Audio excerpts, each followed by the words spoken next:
অনেক লোক দেখবেন মাঝ বয়সী চা দোকানে বসে বসে বিড়ি খায়, টেলিভিশনে নর্তকীর নাচ গান দেখে, আর এই বিড়ি খাওয়া অবস্থায় কয় নাই তো কোনো ভালো লোক তো দেখি না। না চাচা করতে দেখবেন, পৃথিবীর শেষ ভালো লোক তো আপনি তো পৃথিবীতে শেষ ফিজ, ভালো লোকের শেষ উদাহরণ আপনি। এ বিড়ি খাই না আপনি পৃথিবী কোনো কারণে বাইসেন যদি আমনে মারা যান, তাহলে ভালো লোকের অভাবে পৃথিবী উল্টে যাবে। আপনি মরেন না, কষ্ট করে বিড়ি খাইতে থাকেন, আরো কিছুদিন আমাদের উপরে দয়া করেন। ফাইজলামি কথার আর জায়গা নেই, ভালো লোক নাই, সাত বারে ভালো লোক খোঁজে।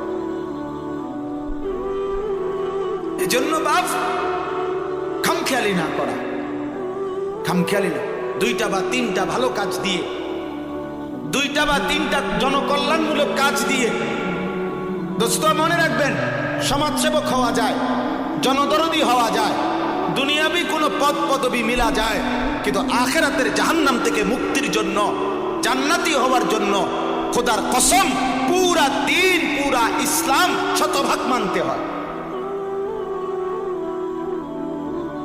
এটা জরুরি, এটা জরুরি। রাস্তায় মাটি ঠিক করে দিছেন, গাছ লাগাইয়া দিছেন, 10 জন বিধবারে 2000 করে 20,000 টাকা দিছেন, এরপরে দিয়ে পরীক্ষার্থী 10 জন ছেলেকে 1000 করে 10,000 টাকা দিছেন, এবং 2-4টা ভালো কাজের দ্বারা জনদরদি হওয়া যায়। কিন্তু জাহান্নাম থেকে বাঁচতে হলে আল্লাহর দ্বীন, শরীয়তের বিধান সবগুলা মানতে হয়, সবগুলা মানতে। সকাল থেকে সন্ধ্যা পর্যন্ত তো রাস্তা ঠিক করলেন, জোহরের নামাজ যে পড়লেন না, কান্ডা গীতা করলেন, আসরের নামাজ যে পড়লেন না, মাগরিব যে পড়লেন না, ফজরের নামাজ যে পড়েন না, আমাদের যে 365 দিনে খোদার 1 বছরে কোনোদিন মসজিদে দেখলাম না। নবীজির জামানায় সর্বোচ্চ 2 থেকে 4 দিন, কসম আল্লাহ, নবীর সাহাবী আব্দুল্লাহ ইবনে ওমর বলেন, আমরা নবীজির জামানায় মসজিদে 2 দিন 4 দিন কোন মুসলমান পরিচয়ধারী ব্যক্তি ফজরের নামাজে অনুপস্থিত দেখলে আমরা তাকে মুনাফিক ভাবতাম, মুনাফিক হিসাবেই চিনতাম, মুনাফিক হিসাবেই চিনতাম। দেখি মামুলি মনে করছেন, আখিরাত খামখেয়ালি। এই নওজোয়ান বলো না ভাইয়া, কেন ফজরের নামাজ পড়ো না? বলো না আব্বা, ফজরের নামাজ পড়ো না কেন? রাসূলুল্লাহ সাল্লাল্লাহু আলাইহি সাল্লাম স্পষ্ট বলছে, যে ফজরের নামাজ পড়ে না সে মুনাফিক, মুনাফিক, মুনাফিক বলছে নবী। বিশুদ্ধ হাদিস, ইন্না আসকালা সালাতিন আলাল মুনাফিকিন সালাতুল ইশা ও সালাতুল ফজর। বুখারী মুসলিমের হাদিস। নবীজি বলেন, মুনাফিকদের জন্য সবচেয়ে ভারী 2টা নামাজ, কঠিন, 1 এশার নামাজ, 1 ফজরের নামাজ। কি ভাবলা ভাইয়া? নবীজি সাল্লাল্লাহু আলাইহি সাল্লাম বলেছে, লা ইয়াশহাদুহুমা মুনাফিকুন। আমার কাছে আরবি কিতাব আছে, আমার গাড়িতে আছে, আযমু শাবাবিন ফিল ইসলাম, এই কিতাবে আছে। নবীজি বলছে ফজর এবং এশার নামাজে উপস্থিত হয় না কে? নবী বলছে মুনাফিক, মুনাফিক, মুনাফিক। আমার দোস্ত, আমার সবচেয়ে বেশি ভয় হয় যিনি হাসরের ময়দানে সুপারিশ করবেন, তিনি বললেন তোমাকে, তুমি মুনাফিক। এবার বলো না বাপ, হাসরের ময়দানে তোমার কোন আব্বা তোমার জন্য সুপারিশ করবে? বলো না ভাই, এই বলো না মাঝ বয়সী বাবা, দিনের পর দিন যারা ফজরের নামাজ পড়েন না, ঘটনাটা কি? নবীজ রাসূলুল্লাহ সাল্লাল্লাহু আলাইহি ওয়াসাল্লাম তিনি সুপারিশ করবেন, তো তিনি তো বললো তোমার মুনাফিক। কথা বলে না তো কে সুপারিশ করবে? তোমার কোন আব্বাই সুপারিশ করবে তোমার? আখিরাত খামখেয়ালি মনে করবে। কেউ যদি 100 কোটি টাকাও দান করে, এটা একটা আমল, দান সাদাকা এটা একটা আমল, ঠিক আছে, 100 বার এটা অনেক নেকি, অনেক ফজিলত, কিন্তু এটা পুরা ইসলাম? কথা বলে না কেন? এটা পুরা দিন, তো বাকি আমলগুলো। শুরুতে আমার প্রথম কথা হলো, হাতে ধরা যতগুলো মোবাইল আছে সবগুলো মোবাইল বন্ধ করতে হবে। মোবাইল হাতে ধরে একজনও ভিডিও বা রেকর্ড করা যাবে না। আমি স্পষ্ট নিষেধ করলাম। যদি আমার এই কথাটা পছন্দ না হয়, চলে গেলে ভালো, রাত হইছে, ঘুমাইলে ভালো, দয়া কর।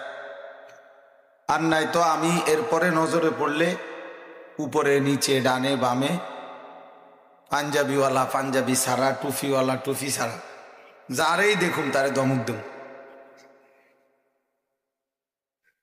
লজ্জা পাবেন তখন। এজন্য একজনও মোবাইল হাতে ধরে রেকর্ড করা যাবে। আমাদের দিকে তাকাই আসুন, ওলামায়ে কেরামের দিকে তাকিয়ে শুন। দুইটা কারণ। এক নম্বর হলো আল্লাহর কথা শুনবার জন্য মনোযোগ জরুরি, আল্লাহর আদেশ। আল্লাহ তাআলা বলছে, যখন কোরআন পড়া হয়, বলা হয়, তো তোমাদের দুইটা কাজ, ফাসতামিউ লাহু ওয়া আনসিতু, তোমরা মনোযোগ দিয়ে শোনো এবং চুপ থাকো। আল্লাহ তাআলা বলেন, এতে কি হবে? লাআল্লাকুম তুরহামুন, তোমাদের উপরে অবশ্যই রহমত বর্ষিত হবে। কি করলে? মনোযোগ দিলে এবং কি করলে? চুপ থাক। মনোযোগ দিলে এবং চুপ থাক।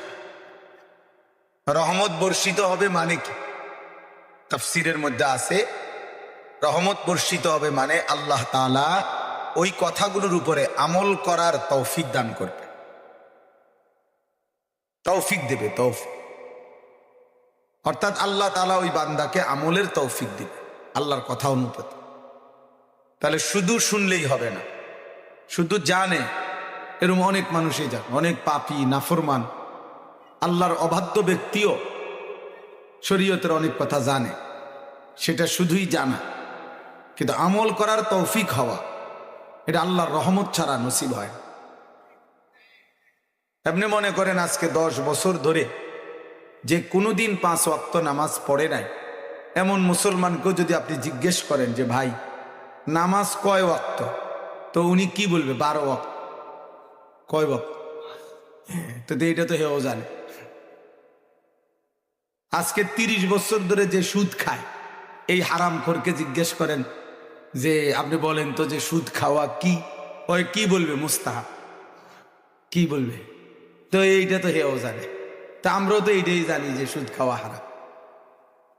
এই জন্য কিছু তো আছে যে এমনি জানে আর কি, এমন জানে, অনেকেই অনেক কিছু জানে, কিন্তু আমলের তৌফিক হওয়া, মানার তৌফিক হওয়া, মানার সুযোগ পাওয়া, গ্রহণ করার, নিজের জীবনে বাস্তবায়ন করার, এটা আল্লাহ তাআলার রহমত, দয়া, আল্লাহর দেওয়া তৌফিকের বরকতে হয়। এর জন্য দোস্ত, এটা বড় জরুরি বিষয় যে আল্লাহর কথা তো আমি শুনলাম, যেন আমার আমলের তৌফিক হয়, যেন আল্লাহ তাআলা আমাকে পালন করার তৌফিক দান করে, এটা জরুরি।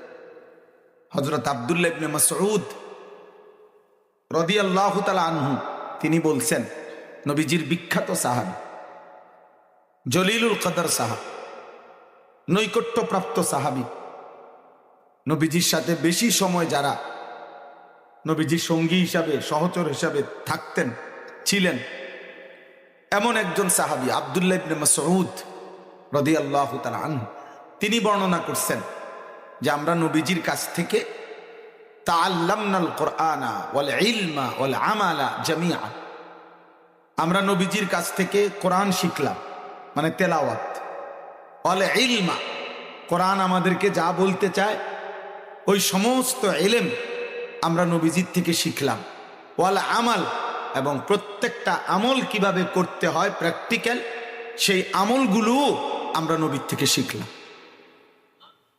তাহলে সাহাবায়ে কেরাম এটা বুঝছে যে কোরআন পড়াও শিখতে হবে, কোরআন আমার কাছে কি চায় তার পূর্ণ ইলম অর্জন করতে হবে, কোরআন অনুপাতে আমল এটাও করতে হবে। এজন্য ওনারা বলেন আমরা তেলাওয়াতও নবীর থেকে শিখছি, কোরআনের পূর্ণাঙ্গ এলেমও নবীর থেকে শিখছি, আমলের নমুনাও নবীজির থেকে শিখছি। কথা বুঝছে? তাহলে এটা জরুরি। নওজোয়ান ভাই, তোমাদের জন্য জরুরি। এমনি কাউরে পছন্দ হইলে কিচ্ছু আসে যায়। তুমি তোমার মতো, আমি আমার মতো। তোমার এই পছন্দ দিয়ে কি আমি ঘাস কাটব? তুমি আমারে মহব্বত কর, কিসের মহব্বত কর? তুমি একরকম, আমি একরকম। তুমি আছো তোমার রঙে, আমি আছি আমার রঙে। এই পছন্দ দিয়ে আমরা করব কি? অতএব এই সস্তা দুনিয়াবি জনপ্রিয়তা কিচ্ছু আসে যায়। আমারে যদি 1 কোটি মানুষ চিনে, আমার কবর রাজাব মাফত, তো আমি এটাতে কিনব? আমি এই জনপ্রিয়তা দিয়ে কি করব? আমার ফায়দা কি?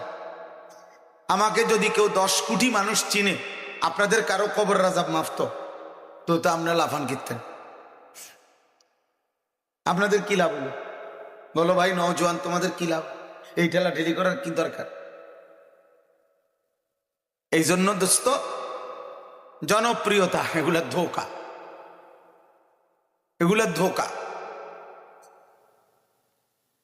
কারো কোনো ফায়দা হয় না, বক্তারও না, শ্রোতারও না। বরং ইমান আমলের ভিত্তিতে উভয়ের লাভ। সেজদা দিলে আমারও লাভ, শ্রোতারও লাভ। একটা একটা গুনাহ ছেড়ে দিলে বক্তারও লাভ, শ্রোতারও লাভ। আল্লাহ তাআলার এক এক হুকুমের গোলামি করলে বক্তারও লাভ, শ্রোতারও লাভ।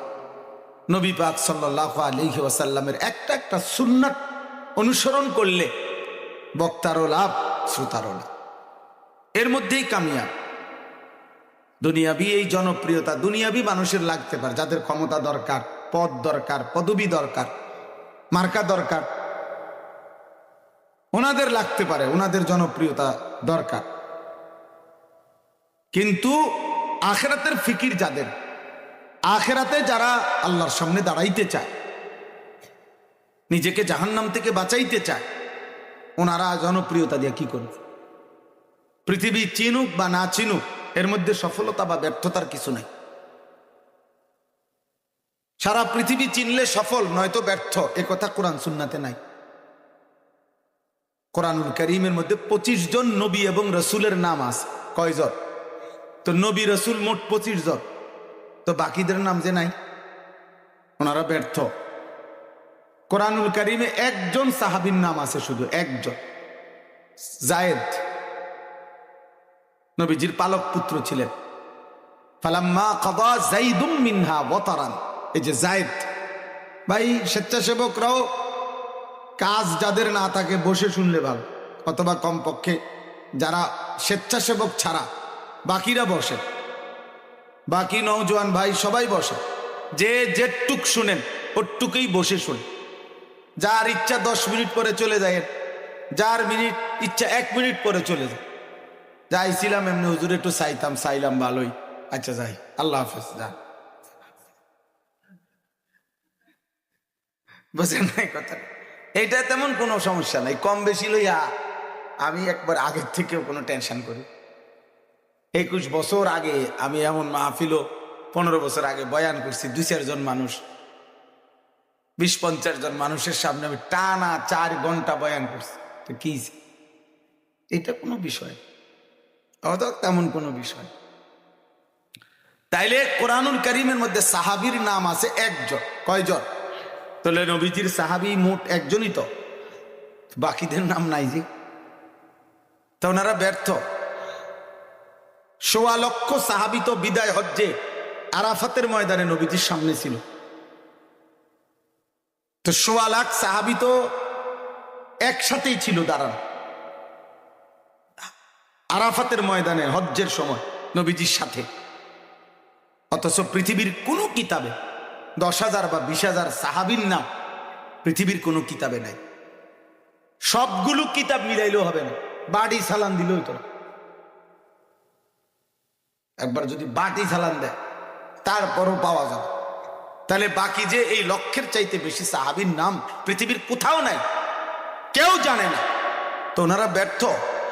এই কথা বুঝতে দোস্ত, আরশের গায়ে লিখলো কিনা, ওই মহান মালিক গ্রহণ করলো কিনা, সেটা দেখার। আমাকে এবং তোমাকে, জওয়ানকে এবং বুড়োকে, আলেমকে এবং শ্রোতাকে মালিক গ্রহণ করছে কিনা, এটা দেখার বিষয়। অতএব আল্লাহ যেন আমাদের প্রত্যেককে কবুল করে, আমাদের প্রত্যেকের খেদমতকে আল্লাহ যেন কবুল করে। যার মধ্যে, আমার মধ্যে, আপনাদের মধ্যে যার মধ্যেই ইখলাস ঘাটতি আছে আল্লাহ যেন পূরণ করে দেয়, পূরণ করে। এটা জরুরি বাপ।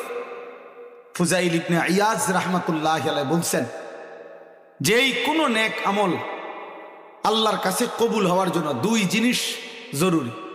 কয় জিনিস? এক নম্বর খালেস হওয়া, দুই নম্বর সালেহ হওয়া। এক নম্বর খালেস হইতে হবে আমল, দুই নম্বর সালেহ হইতে হবে।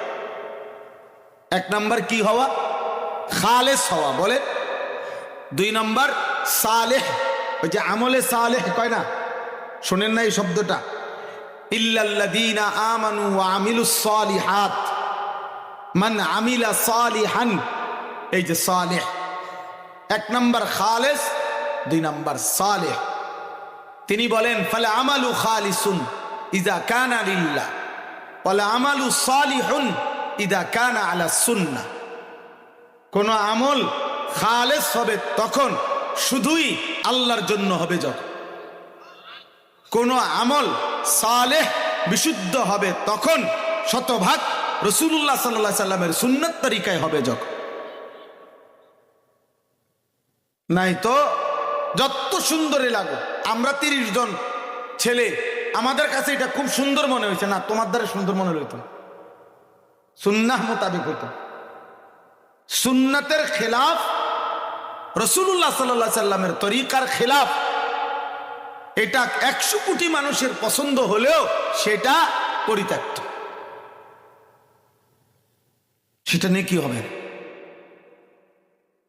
এই জন্য আমি এই মাত্র নওজোয়ান ছেলেরা, আলহামদুলিল্লাহ অনেক চমৎকার নাম, খাদিমুল উম্মাহ যুব সংগঠন, এবং আমি আইসাও শুনছি আলহামদুলিল্লাহ অনেক ফিকিরমান ছেলেরা অনেক সুন্দর কাজ করে, মেহনত করছে।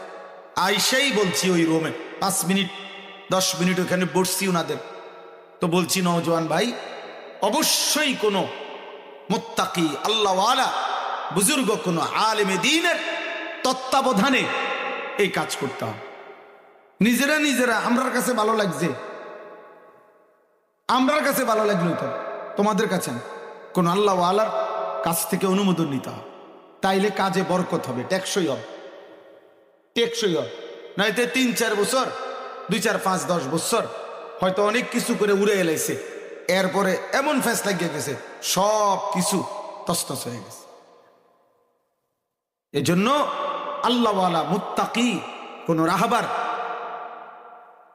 তার তত্ত্বাবধানে হযরত আলহামদুলিল্লাহ এই অঞ্চলে হযরত মাওলানা মুফতি আব্দুস সবুর কাসিমি হযরত দামাত বারাকাতুম আছেন।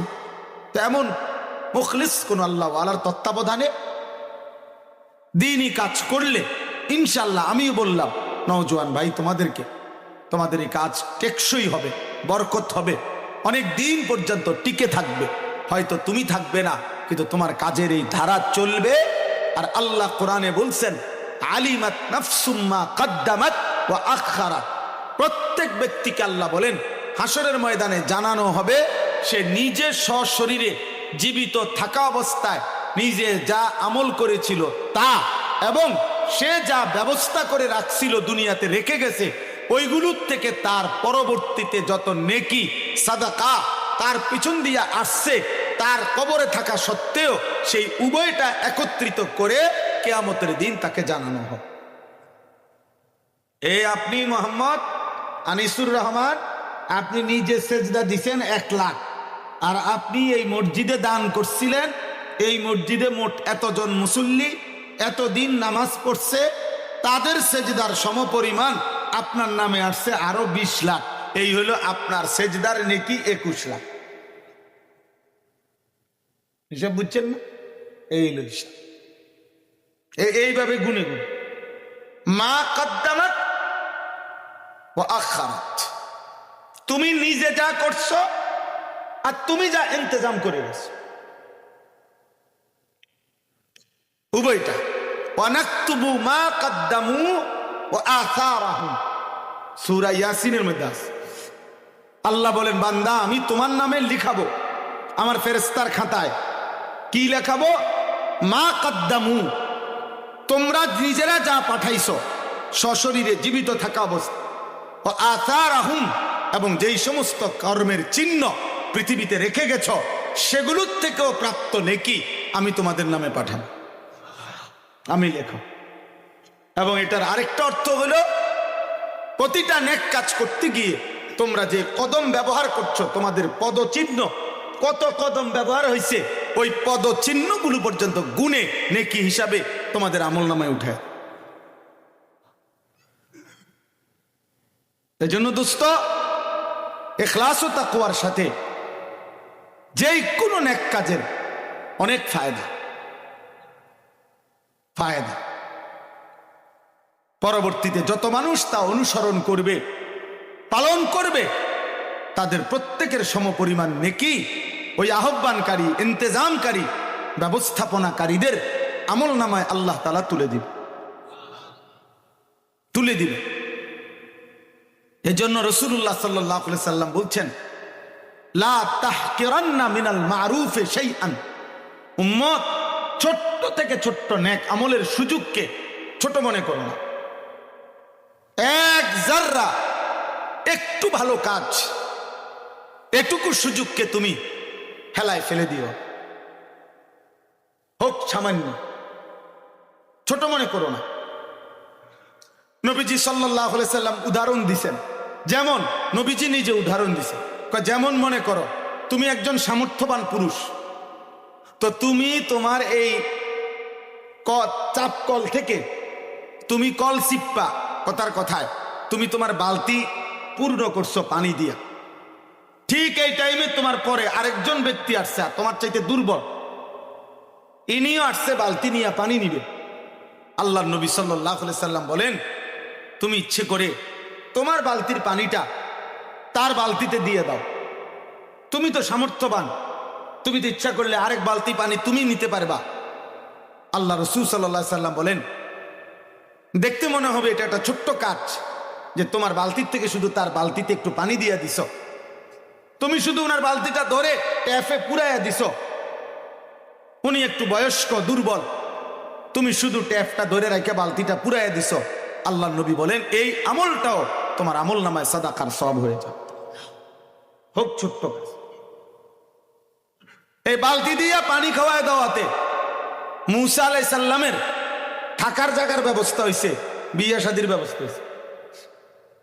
মূসা নবী এ বালতির পানির বরকতে, কোরআন শরীফে আছে, হযরত মূসা আলাইহিস সালাম 10 বছর থাকার জায়গাও পাইছে, পরবর্তীতে 10 বছর পরে বিয়েও করছে। এই মূল প্রথম উপলক্ষ্য হইল এই বালতির পানি।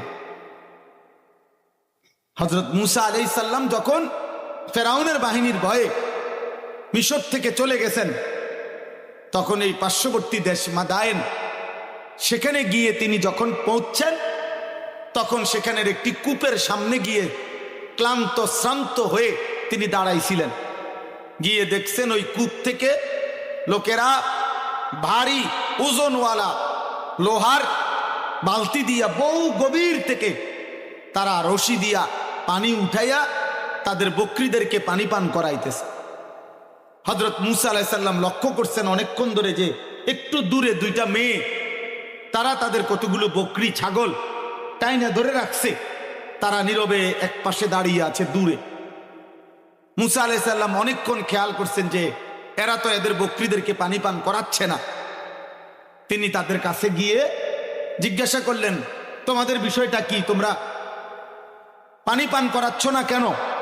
তখন ওই দুই মেয়ে বলল, এই পুরুষগুলো যতক্ষণ পর্যন্ত তাদের সকল বকরিকে পানি পান করিয়ে চলে না যাবে, আমরা নারী, অতএব আমাদের পর্দার কারণে আমরা তাদের সাথে ধাক্কাধাক্কি করে পানি পান করাইতে পারি না। অতএব তারা চলে গেলে আমরা পানি পান করাবো। আর দ্বিতীয় প্রশ্নের উত্তর দিয়ে দিছে, আমরা মেয়ে হয়েও কেন বকরি নিয়ে আসলাম পানি পান করাইতে? ও আবুনা শাইখুন কাবীর, কোরআন শরীফের আয়াত। এই মেয়েরা বলছে আমাদের আব্বা একদম দুর্বল, অশীতপর, বৃদ্ধ, এবং আমাদের উপযুক্ত আর কোনো ভাই বা কর্মচারী কেউ নাই, এই জন্য আমরা নিরুপায় হয়ে এখানে পানি পান করাইতে আসছি। হযরত মুসা আলাইহিস সালাম নিজেই তখন ওই বালতি দিয়া, ওই লোহার ভারী বালতি রশি ফেলে তিনি পানি উঠাইয়া এই বকরিগুলা মেয়েদের পানি পান করাই দিছে, দিয়া বলছে ঠিক আছে যাও। ওই মেয়েরা বাড়িতে ফিরে গেছে, তাদের বাবার কাছে ঘটনাটা বলছেন। বাবা ছিলেন ওই অঞ্চলে আল্লাহর পক্ষ থেকে নবী, হযরত শুআইব আলাইহিস সালাম। তো বাবা একজন মেয়েকে বললেন তুমি গিয়া ওই ছেলেকে ডেকে আনো, আমি তাকে উপযুক্ত পারিশ্রমিক দেব। তখন একজন মেয়ে এসে হযরত মুসা আলাইহিস সালামকে ডাইকা বাড়িতে নিছে। শুআইব আলাইহিস সালাম ওনার কথাবার্তা শুনছে, হালাত শুনে বলছে তুমি ইচ্ছা করলে আমার বাড়িতে, আমার একজন কর্মচারী বকরি লালন পালনের জন্য দরকার, তুমি থাকো, আমি তোমাকে আশ্রয় দেব। তো মুসা আলাইহিস সালাম একজন নবীর ঘরে ওনার থাকার ব্যবস্থা হয়েছে, একজন নবীর ঘরের উত্তম হালাল রিজিক ওনার খাবারের ব্যবস্থা হয়েছে, একজন নবীর ঘরে ওনার কাজের কর্মের ব্যবস্থা হয়েছে, এবং 10 বছর পরে ওই নবী শুআইব আলাইহিস সালাম ওনার মেয়েকে মুসা আলাইহিস সালামের সাথে বিয়ে দিছে। এই সব কিছু কি দিয়ে হয়েছে বলে না? হ্যাঁ, এই যে তাইলে এই ছোট্ট ভালো কাজ, এটুকু আল্লাহ তাআলা সাদাকা হিসাবে নেকি দান করবে। এজন্য ছোট্ট কোনো কাজকে তুচ্ছ মনে করতে না। রাসূলুল্লাহ সাল্লাল্লাহু আলাইহি ওয়াসাল্লাম বলেন কুল্লু মারুফিন সাদাকা, প্রত্যেকটা ভালো কাজ আল্লাহর রাস্তায় সাদাকার সওয়াব। আল্লাহর নবী সাল্লাল্লাহু আলাইহি ওয়াসাল্লাম হচ্ছে কোন অন্ধ ব্যক্তিকে রাস্তা পার করে দেওয়া, এটা সাদাকা, এটা সাদাকা মানে ছোট্ট কাজ। ওয়ালাউ আন তালকা বিওয়াজহিন তালকিন আখাকা, তুমি তোমার ভাইয়ের সাথে হাসি মুখে তাকাইলা, আল্লাহর নবী বলছেন এটাও সাদাকা, এটাও ভালো কাজ। এই জন্য দোস্ত আমার, বাপ আমার, সবার কাছে বলি বেশি থেকে বেশি নেকি তালাশ করা উচিত, নেকি তালাশ করা উচিত। সাহাবায়ে কেরাম আল্লাহর নবী সাল্লাল্লাহু আলাইহি সাল্লামের কাছে নেকি খুঁজতেন, আর কি করতে পারি, আর কি হতে পারে। ইয়া রাসূলুল্লাহ দুল্লানি আলা আমালিন, হে আল্লাহর নবী একটা আমল বলেন। আমিলতুহু দাখালতুল জান্নাহ, আমল করব আর জান্নাতে যাব, এইভাবে বল।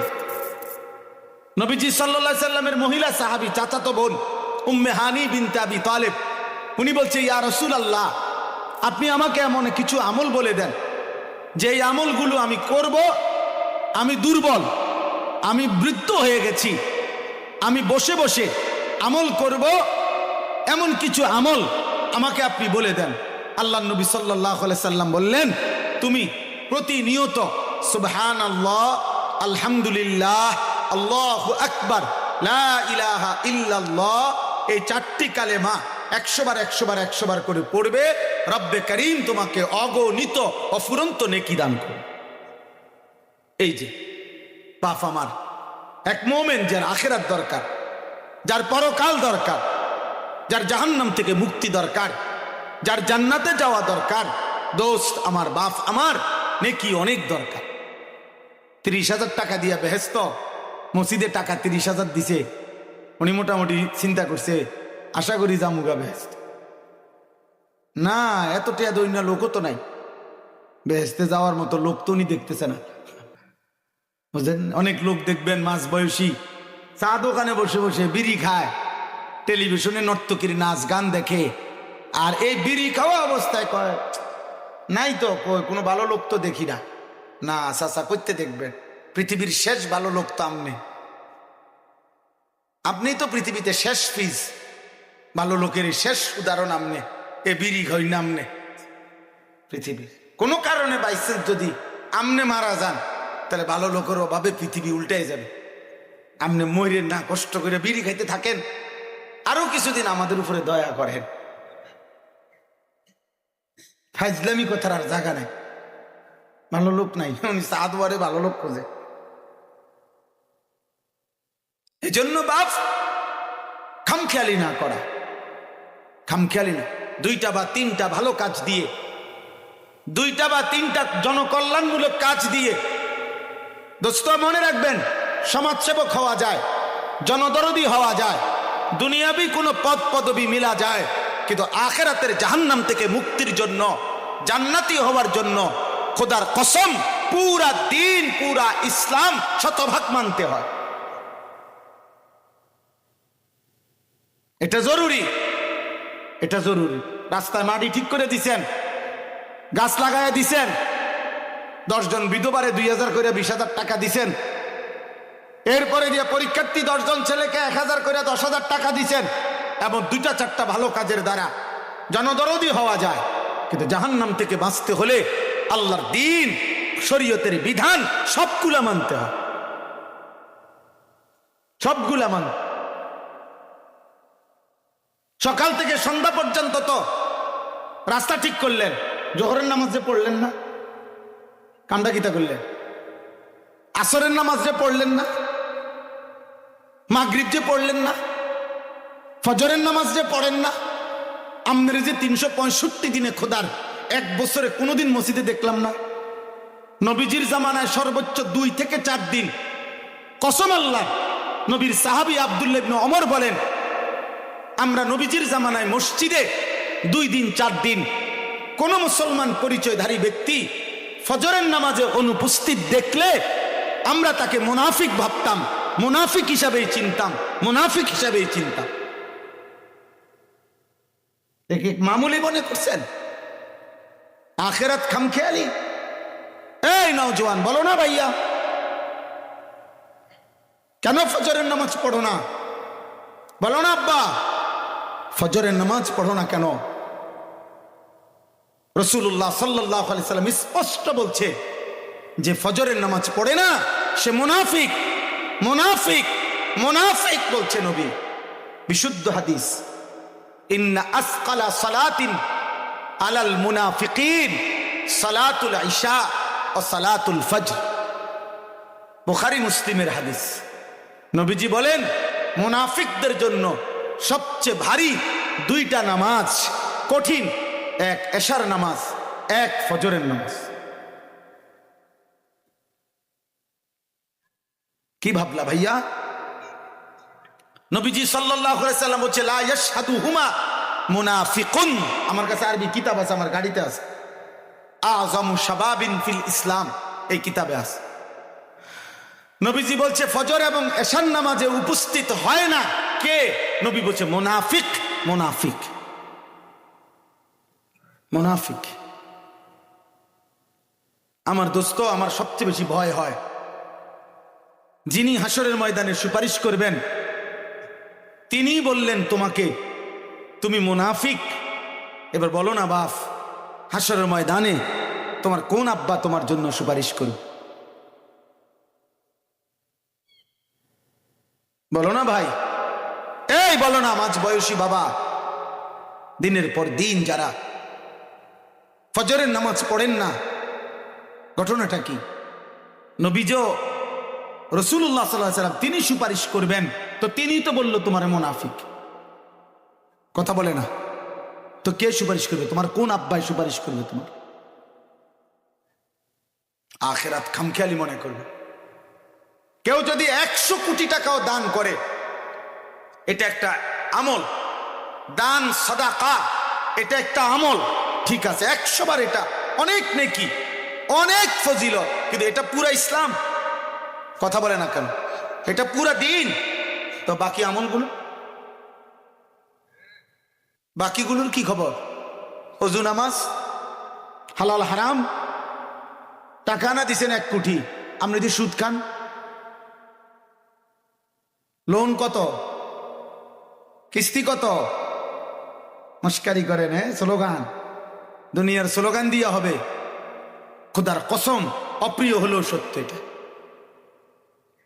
আল্লাহ নবী সাল্লাল্লাহু আলাইহি ওয়াসাল্লাম বলছেন, হাসরের ময়দানে মহান আল্লাহর সামনে প্রত্যেকটা টাকার ব্যাপারে, একটা একটা পয়সার ব্যাপারে রবের কাছে 2টা হিসাব দিতে হবে। মিন আইনা ইকতাসাবাহু ওয়া ফীমা আনফাকাহু।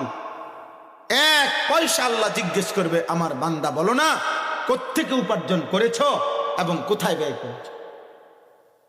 ক্রেডিট ডেবিট দোনোটা দেখাও।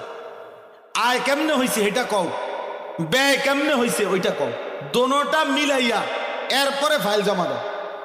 ক্রেডিট ডেবিট দোনোটা দাও। ব্যাংকের কর্মকর্তা 4টার পরে যদিও ছুটি হয়, ব্যাংকের টাইম শেষ হয়, কিন্তু আজকের আয় ব্যয় না মিলাইলে এবারটা যাইতারে না। জিগা ব্যাংক কর্মকর্তার নিয়ম হলো সে আজকের ক্রেডিট ডেবিট মিলাই যাইতে হবে, মানে আয় ব্যয় কম্পিউটারে কাগজে সব মিলাইয়া দিয়া তারপরে সে বাইরে হতে হয়। আয় ব্যয় মিলাইতে হবে, আমাকে হিসাব দিতে হবে একটা একটা টাকা কোত্থেকে আনেছি, কোথায় ব্যয় করেছি। রাসূলুল্লাহ সাল্লাল্লাহু আলাইহি ওয়াসাল্লাম বলেন, যে ব্যক্তি 10 দিরহাম 10 টাকা মূল্যে কোনো জিনিস ক্রয় করলো, অফিহি দিরহামুন মিন হারাম, 1 টাকা 1 দিরহাম হারাম ছিল।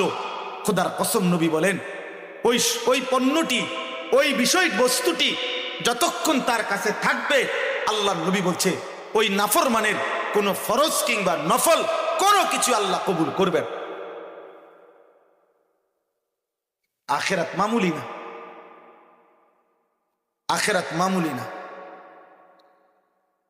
এজন্য বাপ রাত গভীরে বললাম, কেন ফজরের নামাজ পড়বেন না? আজকের থেকে পড়বেন, বলেন ইনশাআল্লাহ।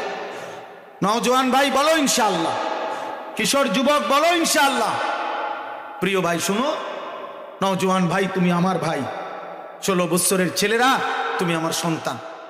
আমার প্রথম ছেলের সন্তানের বয়স 16 বছর, তুমি আমার সন্তান। 18-20 বছরের ছেলেরা, 25 বছরের যুবক, তুমি আমার ছোট ভাই। আমি অনুরোধ করছি বাপ, তারিখের কিতাবে আছে, সৈয়দ আবুল হাসান আলী নদভী রাহমাতুল্লাহ আলাইহির আসসিরাতুন নববিয়্যা কিতাবে আমি নিজে পড়ছি, নবীজি সাল্লাল্লাহু আলাইহি সাল্লাম রবিউল আউয়াল মাসে সোমবার দিন ইন্তেকাল করেছেন। সেই ইন্তেকালের দিন নবীজি সাল্লাল্লাহু আলাইহি সাল্লাম সর্বশেষ নবী তার উম্মত সাহাবাদেরকে নবীজি ইন্তেকালের পূর্বে 23 ওয়াক্ত নামাজ ইমামতি করতে পারে নাই। কেন? এত বেশি প্রচন্ড অসুস্থ ছিলেন, ইমামতি করতে পারে নাই। শেষের কয়েক ওয়াক্ত, কয়েক বেলা মসজিদে তিনি যাইতেই পারে নাই। এই সোমবার দিন ইন্তেকাল যেদিন করছেন, সেই দিন সোমবার ফজরের নামাজের ওয়াক্তে হযরত আবু বকর সিদ্দিকের ইমামতিতে পুরা মসজিদ ভরা সাহাবায়ে কেরাম ইমামতি নামাজ পড়তেছিলেন। আল্লাহর নবী সাল্লাল্লাহু আলাইহি সাল্লাম তখন ওনার স্ত্রী আম্মাজান আয়েশা রাদিয়াল্লাহু তাআলা আনহাকে বললেন, আয়েশা আমার হুজরার পর্দা সরায় দাও। নবীজির হুজরা মসজিদে নববীর সাথে ঘেইসা, এখন যেটা রওজা শরীফ, এইটাই নবীর হুজরা, এটাই আম্মাজান আয়েশার ঘর, এটাই নবীর থাকার জায়গা ছিল, যেখানে তিনি এখন শায়িত আছেন। তো এখানে নবীজির স্ত্রীকে বললেন, আমার পর্দাটা সরাও, আমি আমার সাহাবাদের নামাজ দেখব। হযরত আয়েশা রাদিয়াল্লাহু তাআলা আনহা কনুই এবং এখানে ঠেলান দিয়া, ঠেস দিয়া নবীজিকে বসাইছেন। নবীজি সোজা হইয়া বসতে পারতেছিলেন না, আর পর্দা সরায় দিছেন। আল্লাহর নবী সাল্লাল্লাহু আলাইহি সাল্লাম পুরা মসজিদে তাকাইয়া দেখছেন, ফজরের নামাজ সোমবার দিন পুরা মসজিদ ভরা মুসল্লি আবু বকর সিদ্দিকের ইমামতিতে নামাজ পড়তেছে। নবীজি সাল্লাল্লাহু আলাইহি সাল্লাম তখন চোখের পানি ছেড়ে দিছেন আর বলছেন, আয়েশা আজ আমার 23 বছরের মেহনত সার্থক। আয়েশা গত 23টা বছর আয়েশা এমন একটা দৃশ্য দেখব বলে আমি তায়েফের পাথরের আঘাত সয়েছি। আয়েশা আমার সারাটা শরীর রক্তে লাল হয়ে গেছে, আমার পায়ের জুতা আমার পায়ের তালুর সাথে জমাট বাইধা গেছে, রক্তের কারণে জুতা খুলতে পারতেছিলাম না। আমি 14 দিনও ক্ষুধার কষ্টে পেটে পাথর ভাঙছিলাম। আমি উহুদের দান শহীদ করা রক্ত মাখা শরীরে, উহুদের খোলা প্রান্তরে আমি ঘন্টার পর ঘন্টা বেহুশ হয়ে পড়েছিলাম। আমি সারা রাত উম্মতের জন্য দাঁড়িয়ে এক দাঁড়ানোতে ফজরের আজান পর্যন্ত চোখের পানি ফেলে আমার মালিকের কাছে উম্মতের জন্য কাঁদছিলাম। এই সব কিছুর বিনিময়ে আমি যা চেয়েছি, আমার উম্মত ফজরের নামাজ আমি দেখলাম, আমি খুশি আয়েশা, আমি তৃপ্ত, আমি সন্তুষ্ট। খোদার কসম বন্ধু, এই কিতাবে আমরা নিজে পড়ছি। এরপরে নবীজি দুই হাত তুলে আল্লাহকে বলছে, আল্লাহুম্মা রফিকাল আলা, হে আল্লাহ, এবার আমি আপনি বন্ধুর কাছেই যেতে চাই, আমার আর কোনো আফসোস নাই, আপনার কাছে এবার আমারে নিয়ে গেলে পারেন। এই সেদিন সোমবার জোহরের ওয়াক্ত হওয়ার পূর্বেই আল্লাহ নবী সাল্লাল্লাহু আলাইহি সাল্লাম ইন্তেকাল করেছে।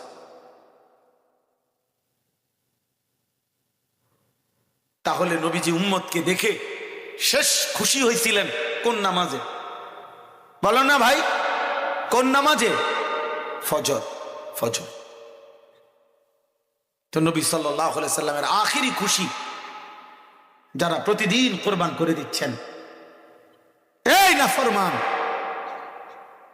মুসলমানের কিশোর নওজোয়ান, কোন সাহসের উপরে ভিত্তি করে এত বড় গাদ্দার হয়ে গেলা? এত বড় সাহস কেমনে পাইলা নাফরমান?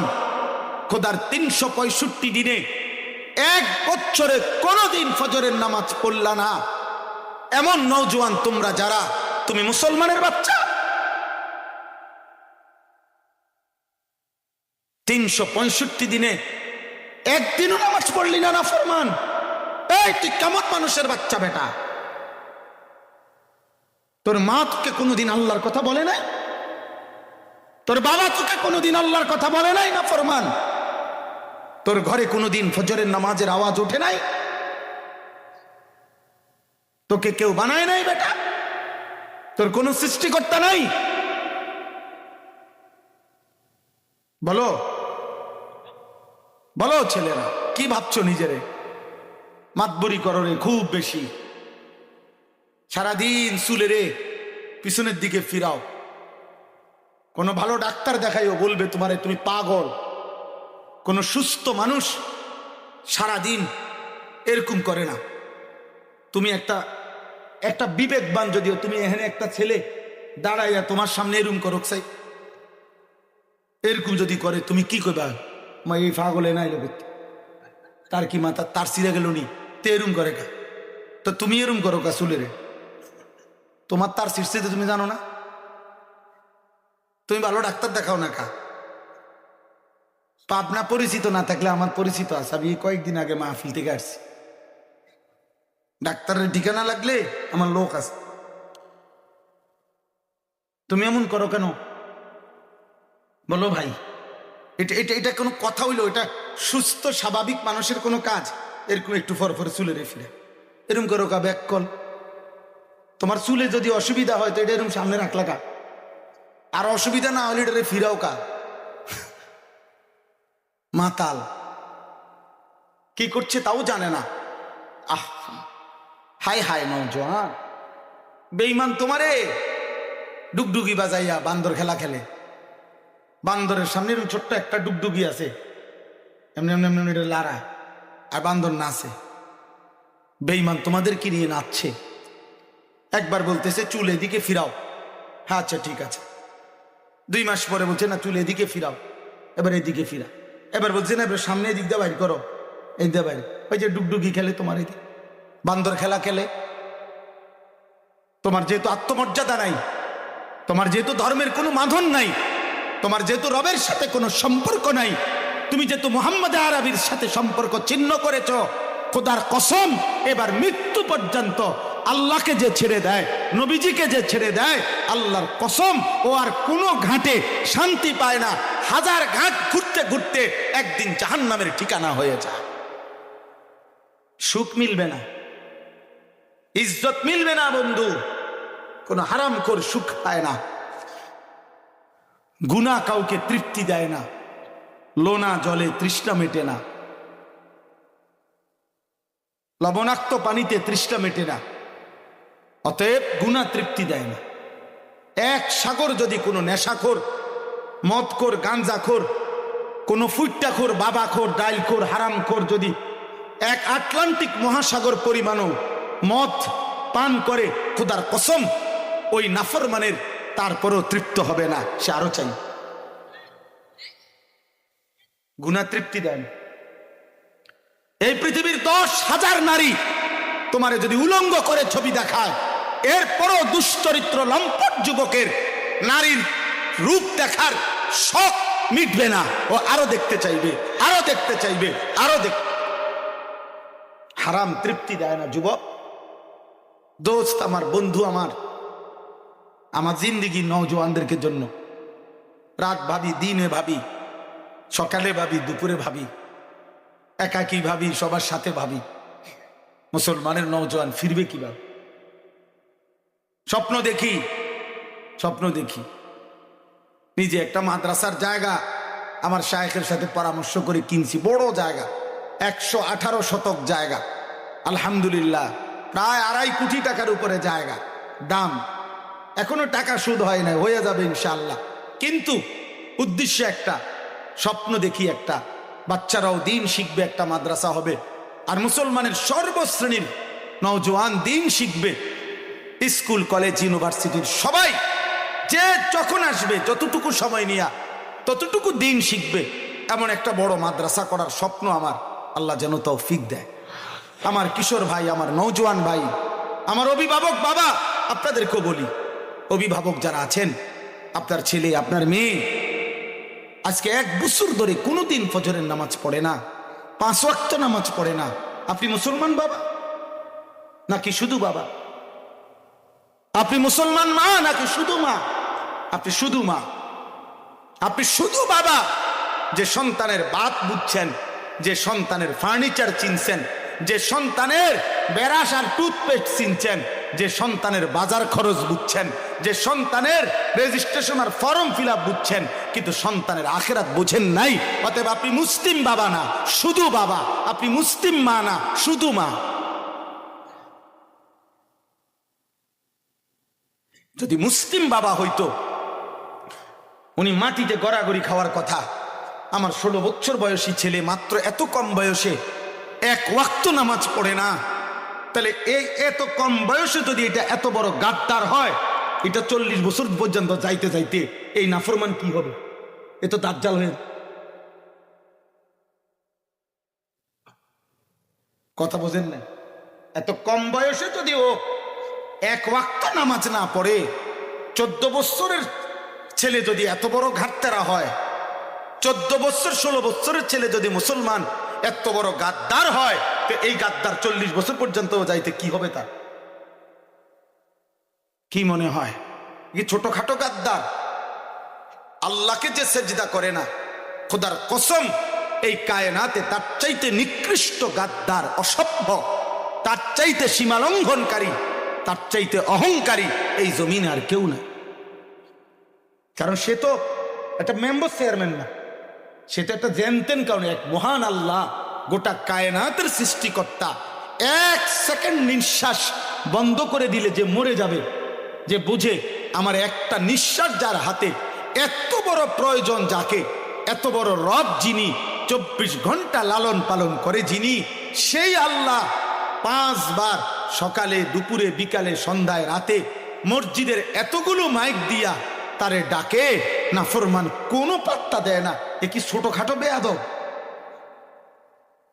এ কি ছোটখাটো গাদ্দার? এজন্য 2টা লাইন শুদ্ধ বললে দোস্ত ভদ্রলোক হয় না, আখলাককে ভদ্রলোক বলে। আমার ভাই, আমার নওজোয়ান, আমার বাবা, বুঝতে শিখেন, বুঝতে শিখেন। মৃত্যু এসে থামাই দিবে। আমি লম্বা করতে চাচ্ছি না। রাত গভীরে বললাম, নওজোয়ান ভাই, 5 ওয়াক্ত নামাজ পড়ো, নারীর নেশা ছাড়ো বাপ। নারীর নেশা শেষ পর্যন্ত তোমার স্বাভাবিক যৌবনের ক্ষমতাটা নষ্ট করে দিবে। এই হারাম ছবি দেখতে দেখতে, অশ্লীল উলঙ্গ দৃশ্য দেখতে দেখতে, প্রিয় ভাই আমার, শত শত যুবকের কথা আমি জানি, আমার সাথে শত শত যুবকের সম্পৃক্ততা আছে। তোমার কাছে কইতো না বাপ, আমার দ্বারে কয়, আমার কাছে বলে। আমি 2 জন শিক্ষক, আমার ছাত্র ভালো উপযুক্ত আলেম, ওদেরকে আলাদা দায়িত্ব দিয়ে রাখছি। যা আলাদা, যে যুবকের কথা তুমি শুনবা তোমরা দুইজন, কি কয় এটা যদি শুনাই হোয়াটসঅ্যাপে, কি কইছে হেরা, ক্লাস 9-এর বাচ্চা কি কয় শুনলাম নে মাটিতে বই যাবে। হ্যাঁ, এজন্য দোস্ত, শরীরের স্বাভাবিক ক্ষমতা হারাম ছবি দেখলে, নারী দেখলে, কোন অসভ্য, বেপর্দা, বেহায়া, বিবাহ বহির্ভূত কোন মেয়ের সাথে হারাম সম্পর্ক করলে আল্লাহর কসম তোমার শারীরিক সক্ষমতা, যৌবনের ক্ষমতাটাও নষ্ট হবে, আখিরাতটাও বরবাদ হবে। একদিন দেখবা তুমি এখানেও হাঁপবেন, ওইখানেও হাঁপবেন, আর ভুলবেন চিন্তা তারা। দুনিয়া তো হাঁপবেন, আপনি আখিরাতও দেখবেন হাঁপবেন। আল্লাহ আমাদেরকে হেফাজত করেন, আল্লাহ আমাদেরকে হেফাজত করেন, আল্লাহ আমাদেরকে হেফাজত করেন। আমার বড় ভয় হয় এটা। নবীজি সাল্লাল্লাহু আলাইহি সাল্লাম বলছেন, লা ইয়াজনি জানি হিনা ইয়াজনি ওয়া হুয়া মুমিন। নবীজি বলেন, কোন ব্যক্তি যখন জিনা করে সে মুমিন থাকে না।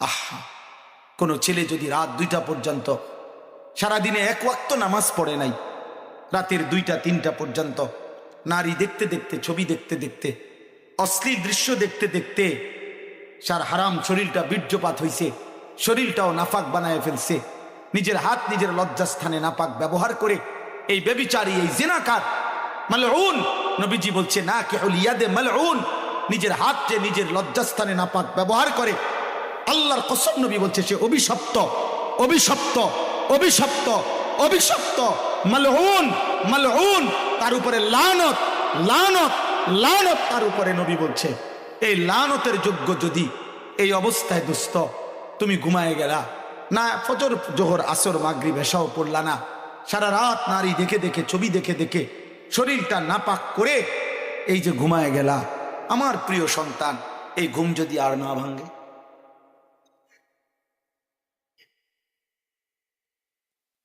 এই রাত যদি আর ভোর না হয়,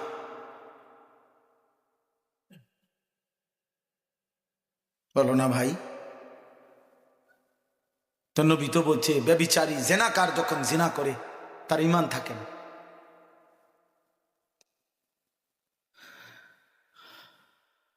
فكيف تتقون إن كفرتم يوما يجعل الولدان شيبا। রব্বুল আলামিন বলেন, আমার বান্দা, এই যে তুমি দিবানিশি নাফরমানি করছো, আল্লাহ বলে আমার বান্দা, ওই হাসরের দিন, ওই আখিরাতের দিন কেমনে তুমি বাঁচবা বান্দা? যে দিনের হাসরের একদিন, একদিনের দুঃখ কষ্ট আর পেরেশানি, যন্ত্রণা আর অস্থিরতায় কোলের বাচ্চাটাই সেদিন একদিনে বুড়া হয়ে যাবে। একদিনে ইয়াজালুল বিলদানা শিবা। আল্লাহ বলে হাসরের ময়দানের একদিনের কষ্ট আর যন্ত্রণায় ছোট্ট কোলের বাচ্চাই বুড়া হয়ে যাবে। কি মনে করছো বাপ? ওয়াজাআত সাকরাতুল মাউতি বিল হক। এই যে আমি যে আয়াত পড়ছি, আল্লাহ বলে বান্দা সুখে থাকো আর দুঃখে থাকো, গোলামি করো আর নাফরমানি করো, সেজদা দাও আর নাফরমানি করো, হাসো কিংবা কাঁদো, সুখে কিংবা দুঃখে, আলোতে কিংবা অন্ধকারে। আল্লাহ বলেন রাজপ্রাসাদ কিংবা কুড়ে ঘরে, যেখানেই থাকো না বান্দা, আমার গোলামি করো আর নাফরমানি করো, সত্য সত্য একদিন মৃত্যুর যন্ত্রণা চলে আসবে। আসবে কিনা? হাসলেও মরে যাবা, কাঁদলেও মরে যাবা, সুখে থাকলেও মৃত্যু হবে, দুঃখে থাকলেও মৃত্যু হবে। রাজপ্রাসাদের অট্টালিকায় মৃত্যু আসবে, জীর্ণ কুঠির কুড়ে ঘরেও মৃত্যু আসবে। আসবে কিনা? আল্লাহ বলে শুধু তো মৃত্যু হবে না, বরং মৃত্যুর মুহূর্তে যেই মৃত্যুর যন্ত্রণা, সাকরাতুল মাউত, যেটাকে কোরআনে আল্লাহ বলেন, এই যন্ত্রণাটুকুই তুমি কেমনে সইবা বান্দা? বাকি তো পরে। একটা ছোট্ট কথা বোঝেন, প্রত্যেক মানুষের মৃত্যুর সময় সাকরাতুল মাউত হয়, মানে মৃত্যুর যন্ত্রণা হয়। ইমানদারেরও নাফরমানের, নবীরও উম্মতেরও, শ্রেষ্ঠ বুজুর্গেরও শ্রেষ্ঠ নাফরমানের। কি হয় বলে না? এই শেষ, কথা শেষ। এই কথা আমি আমার আয়াতেই চলে আসছি, এখন বললেই শেষ হয়ে যাবে এই 5-7 মিনিট। সাকরাতুল মউত, মৃত্যুর যন্ত্রণা প্রত্যেককে, নবীকেও উম্মতকেও, ঈমানদারও নাফরমান, প্রত্যেকের মৃত্যুর মুহূর্তে সাকরাতুল মউত, মৃত্যুর যন্ত্রণা হয়। কি হয়? মৃত্যুর যন্ত্রণা। বাকি মৃত্যুর যন্ত্রণার পরে অনুভূতির মধ্যে ভিন্নতা আছে।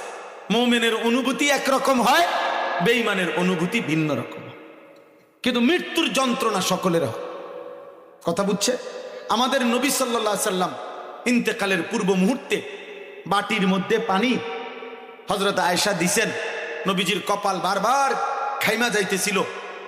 আল্লাহ নবী বাটির মধ্যে ডান হাত মুবারক দিয়া পানি সুবাইয়া ভিজায়া ভিজায়া নিজের কপাল মুবারক মুছতেছিলেন আর বলতেছিলেন, আল্লাহুম্মা আইন্নি আলা সাকারাতিল মউত, আয় মাওলা, মৃত্যুর এই যন্ত্রণার এই মুহূর্তে আপনি আমারে সাহায্য করেন। নবীজি বলছে, নবীজি বিশুদ্ধ হাদিস, আল্লাহুম্মা হাওবিন আলাইয়া সাকারাতিল মউত, তিনি বলছেন, আল্লাহ আমার মৃত্যু যন্ত্রণা সহজ করে দেন। লা ইলাহা ইল্লাল্লাহ, আল্লাহ আপনি ছাড়া আর কোনো ইলাহ নাই। এরপরে বলছে, ইন্না লিল মউতে সাকারাত, আল্লাহ মৃত্যুর বড় যন্ত্রণা, মৃত্যুর বড় যন্ত্রণা। আমার মনে হইতেছিল নবী যেন ভাবতেছিলেন, হায় মাওলা, আমি আপনার মাসুম নবী, নিষ্পাপ নবী, আমি আপনার খাতামুন নবীন, শেষ নবী, আমি আপনার রাহমাতুল লিল আলামিন নবী, আমি আপনার মাহবুব, আমি আপনার হাবিব, আমি আপনার কলিজার টুকরা, আমি বন্ধু আপনার। সেই বন্ধুর মৃত্যু যন্ত্রণা যদি এমন মনে হয়, আয় মাওলা আমার গুনাহগার উম্মতের মৃত্যু যন্ত্রণা কেমন হবে? ওয়াজাআত সাকরাতুল মাউত বিল হক যালিকা মা কুনতা মিনহু তাহিদ। আল্লাহ বলে, যেই মৃত্যুর যন্ত্রণা, মৃত্যু থেকে তুমি বারবার পলায়ন করেছিলে, সেটা কিন্তু এসেই যাবে। কোন বুদ্ধিমান, কোন যুক্তি, কোন ক্ষমতা, কোন চিকিৎসা, কোন ডাক্তার, কোন আয়ুর্বেদিক কিছুই দিয়েই তুমি মৃত্যু থামাইতে পারবা না। পারবা তো? বলে না, সম্ভব তো না। না, মৃত্যুর যন্ত্রণা শুরু হবে। একজন ইমানদারের মৃত্যু যন্ত্রণা, একটা উদাহরণ বলি। নবীজির একজন সাহাবী আমর ইবনে আস, বিখ্যাত সাহাবী হযরত আমর ইবনে আস রাদিয়াল্লাহু তাআলা আনহুর মৃত্যুর সময় ওনার ছেলে আব্দুল্লাহ, উনিও সাহাবী ছিলেন, ছেলে বলতেছিল, বাবা এই মুহূর্তে মৃত্যু যন্ত্রণা আপনার কেমন মনে হইতেছে? উনি ইমানদার, উনি সাহাবী। উনি কিতাবে আছে, আমি নিজে পড়ছি, আমার কাছে আরবি কিতাব আছে, ওয়াজাআত সাকরাতুল মাউত বিল হক, এই কিতাবের মধ্যেই আছে, এই কিতাবের নামে এটা, এই কিতাবের মধ্যে লিখছে। প্রিয় ভাই, এই শুনেন, ইমানদার সাহাবী বলতেছে, ইয়া বুনাইয়া কাআন্না জিবালাদ দুনিয়া আলা সাদরি। ওফো, সাহাবী বলতেছে, সন্তান, খোদার কসম সন্তান, মৃত্যুর এই যন্ত্রণা আমার কাছে এই মুহূর্তে মনে হচ্ছে কাআন্না জিবালাদ দুনিয়া, গোটা পৃথিবীর সবগুলো পাহাড় আলা সাদরি, আমার বুকের উপরে ছাপ দিয়া রাখছে। এটা এক সাহাবী বলতেছে। বলো না আব্বা, ওয়াকান্নি আতানাফাসু মিন সাকবিল ইবরা, আর আমি যেন সুইয়ের চিত্র দিয়ে নিঃশ্বাস নিতেছি। সাহাবী বলছে, 30 বছর ধরে যে সুদ খায়, ওর মৃত্যু যন্ত্রণা কি হবে? বছরের পর বছর যে ফজরের নামাজ পড়ে না, ওর মৃত্যুর যন্ত্রণা কেমন হবে? কথায় কথায় গালি দেয় যে তার মৃত্যু যন্ত্রণা কেমন হবে? 60 বছর পর্যন্ত এখনো যে হারাম ছাড়ে নাই, ওর অবস্থা কি হবে? আমার কি অবস্থা হবে? আপনাদের কি অবস্থা হবে? হালাস, ভাবতে শেখেন। আল্লাহ বলছে, বান্দা 5টা জিনিস মনে রেখো, 5টা জিনিস 1 সেকেন্ডের জন্য তোমার থেকে ছুটবে না। আল্লাহ বলছে, এই কথাগুলো মনে রেখে মৃত্যুকে মনে করবা। এই 5টা জিনিস হলো, 1, এই আয়াতগুলোই আমি পড়ছি, ওয়ালাকাদ খালাকনাল ইনসান, এক আমি আল্লাহ তোমাকে সৃষ্টি করেছি, আমি ছাড়তাম না।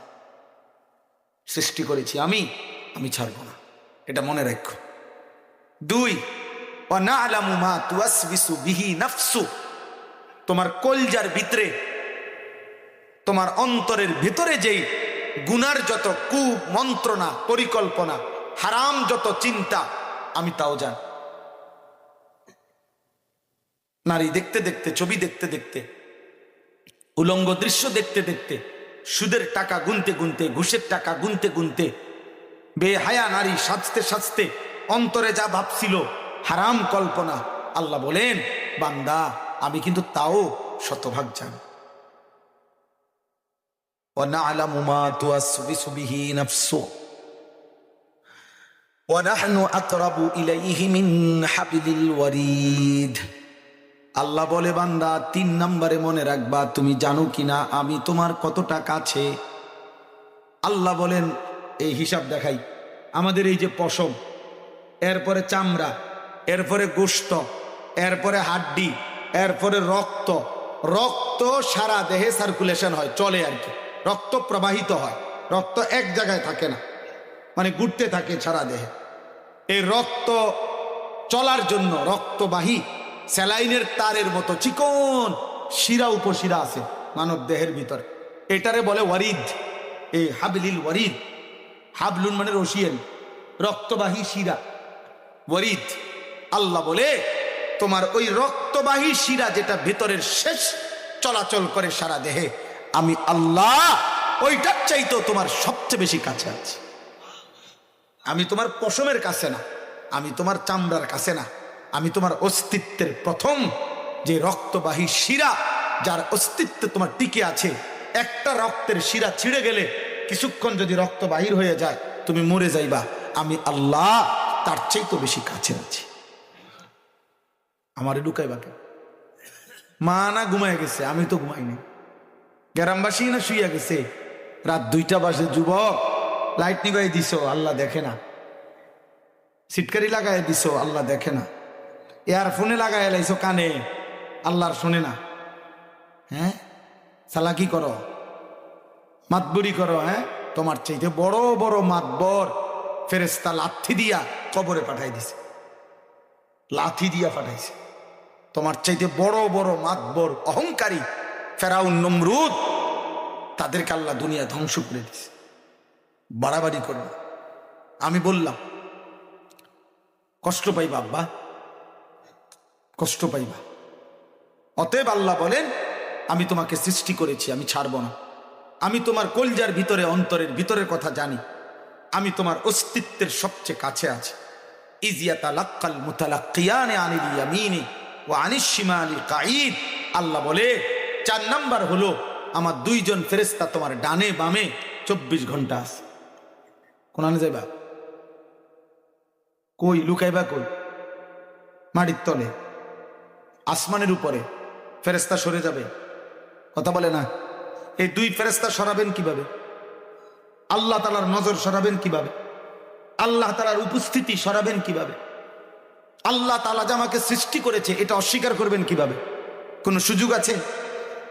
শেষ হলো মা ইয়ালফিজু মিন কাউলিন ইল্লা লাদাইহি রাকিবুন আতীদ। আল্লাহ বলে 5 নম্বরে মনে রাখবা বান্দা, তোমার এই জিহ্বা দিয়ে যা বের হয়, ভালো মন্দ, দরকারি বেদরকারি, হালাল হারাম, নাজায়েজ, যত কথা, ভালো কথা, জিকির কিংবা গালি, সব কিছু লেখার জন্য আরেকজন পৃথক তৎপর চৌকান্না 24 ঘন্টা সতর্ক আরেকজন ফেরেশতা আছে যে তোমার জিহ্বার প্রতিটা উচ্চারণ লিখে রাখছে। কয়টা হলো? 5। বলেন কয়টা? আমি তোমাকে সৃষ্টি করেছি, আমি তোমার অন্তরের গভীর কথা জানি, আমি তোমার অস্তিত্বের সবচেয়ে নিকটে আছি। আমার 2 জন ফেরেশতা তোমার ডানে বামে আছে, আমার 1 জন ফেরেশতা তোমার জবানের কাছে আছে। তাহলে এই 5টি জিনিস থেকে তুমি আড়াল হইবা কেন? বলে না, কথা বলেন। ওয়াজাআত সাকরাতুল মাউত বিল হক। আল্লাহ বলেন এই অবস্থায় তোমার মৃত্যুর যন্ত্রণা আসবে সত্যই, আর সেদিন বুঝবা আখিরাত কি, কবর কি, আমি আল্লাহ কি। কিন্তু সেদিন বুঝে আর লাভ হবে না। হবে? 900 বছরের আনন্দ নাফরমানের, এক সেকেন্ড যে দুঃখ পায় নাই। তাফসিরে লিখছে মৃত্যুর যন্ত্রণার প্রথম সেকেন্ডে যদি কেউ দুনিয়াতে 900 বছর আনন্দ আর ফুর্তিতে কাটাইছে, কোনোদিন একটা কাঁটার আঘাত লাগে নাই, কিন্তু নাফরমানি করছে আল্লাহ, চুরি ডাকাতি কুফর শিরিক মদ জুয়া নাচ গান বেহায়াপনা বেপরদিগি করেছে, আল্লাহর কসম তাফসিরে লিখছে 900 বছর পরেও ওই নাফরমানের যখন মৃত্যুর যন্ত্রণা শুরু হবে, এক সেকেন্ডে, প্রথম সেকেন্ডেই সে 900 বছরের আনন্দ ভুলে যাবে। এরপরে তো রয়েছে আজরাইলের জান কবজের কষ্ট, আখেরাত কবরের কষ্ট, এগুলো তো পরে। আল্লাহ আমাদেরকে হেফাজত করে। চলেন ইনশাআল্লাহ আমরা নিয়ত করি নজর হেফাজত করব, চোখ হেফাজত করব। বলো না ভাই নওজোয়ান, বলো। 2 ফজরের নামাজ জামাতে পড়ব, নিয়ত করো না, নিয়ত করো, বলো ইনশাআল্লাহ, বলো ইনশাআল্লাহ, দিল থেকে বলো, দিল থেকে। আমি ভোট চাইতেছি না, ভোট না, ভোট না, আমি আখেরাত চাই, আখেরাত চাই। আল্লাহ আমাদের সবাইকে তৌফিক দান করে। নবীজি সাল্লাল্লাহু আলাইহি সাল্লামের একটা একটা সুন্নাত আমল করো, একটা একটা সুন্নাত। সুন্নাতেই জীবন, সুন্নাতেই হায়াত, সুন্নাতেই ভালোবাসা, সুন্নাতেই আখেরাত, সুন্নাতেই সৌন্দর্য, সুন্নাতি স্মার্ট, সুন্নাতি আধুনিক, সুন্নাতি সবচেয়ে সুন্দর নবীজির সুন্নাত। মান আহিয়া সুন্নতি ফাকাদ আহিয়ানি, একটা রিওয়ায়াত এটা তিরমিজির। নবীজি বলছে যে আমার সুন্নাত জিন্দা করলো সে আমি মুহাম্মদকেই জিন্দা করলো। এই জন্য আমি প্রতিদিন একটা কিতাব বিক্রি করি।